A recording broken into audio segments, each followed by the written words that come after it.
फलों सिसोदिया, क्या आपको लगता है कि वाकई हम अब उसी कानून के तहत या उसी नियमों के तहत चल सकते हैं आज के दौर में?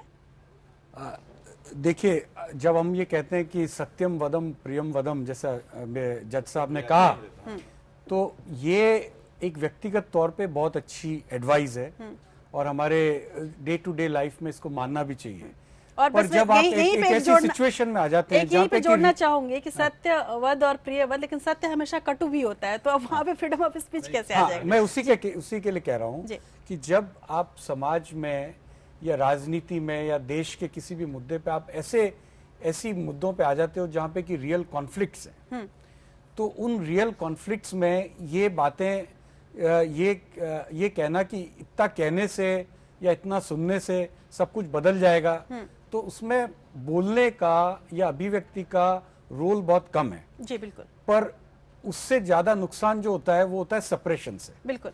तो अब सवाल ये नहीं है कि किसने बोला और किसने सप्रेस करा, ये तो सप्रेस करने वाले की एक जो खुद की असुरक्षा है उसको एड्रेस कर रहा है वो।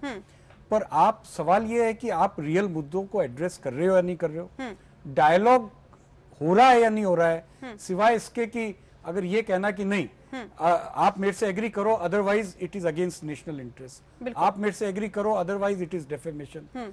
तो अब जैसे कोई पब्लिक लाइफ में है तो छोटा मोटा कोई किसी के लिए कुछ बोल देता है, but these are hazards of public life. पर आप इसको कहो नहीं ये डेफेमेशन है, तो अब ये सब चीजें वापस से नए कॉन्टेक्स्ट में सोशल मीडिया के कारण से वापस से उठी हैं और इनका एक इक्विलिब्रियम अभी आना है। बिल्कुल वो आएगा, पर हमको एक समाज की अगर हमको चिंता है तो हमको ये सोचना होगा कि क्या हम डायलॉग को खत्म तो नहीं कर रहे हैं किसी भी मुद्दे पे, और डायलॉग ज्यादा इंपॉर्टेंट है। किसी ने क्या कहा, किसी ने क्या सप्रेस करा, वो इतना ज्यादा इंपॉर्टेंट नहीं है।